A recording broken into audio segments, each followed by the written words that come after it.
అర్ధరాత్రి పూట జమ్మూ కాశ్మీర్లో భారీ పేలుడు సంభవించింది. ఈ ఘటనలో సుమారు 7 మంది దుర్మరణం పాలైనట్టు సమాచారం.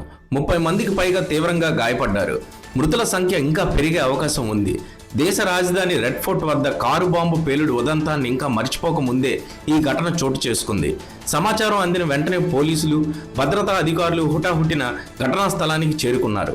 సహాయక చర్యలను చేపట్టారు. శ్రీనగర్ నౌగాం పోలీస్ స్టేషన్లో ఈ పేలుడు జరిగింది.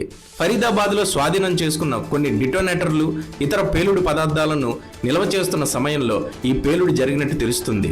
సీసీటీవీ ఫుటేజ్లు, ప్రత్యక్ష సాక్షుల కథనం ప్రకారం పేలుడు దాటికి పోలీస్ స్టేషన్ పూర్తిగా ధ్వంసమైనట్టు తెలుస్తుంది.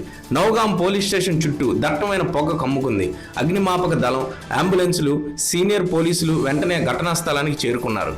ఉగ్రవాదుల నుండి 360 కిలోల పేలుడు పదార్థాలను పోలీసులు, భద్రతా సిబ్బంది స్వాధీనం చేసుకున్న విషయం తెలిసిందే. అందులో కొన్ని పేలుడు పదార్థాలను నౌగాం పోలీస్ స్టేషన్లో నిల్వ ఉంచగా కొన్నింటిని ఫోరెన్సిక్ ల్యాబ్కు పంపించారు. పోలీసులు, ఫోరెన్సిక్ బృందాలు పరిశీలిస్తున్న సమయంలో ఈ పేలుడు సంభవించింది.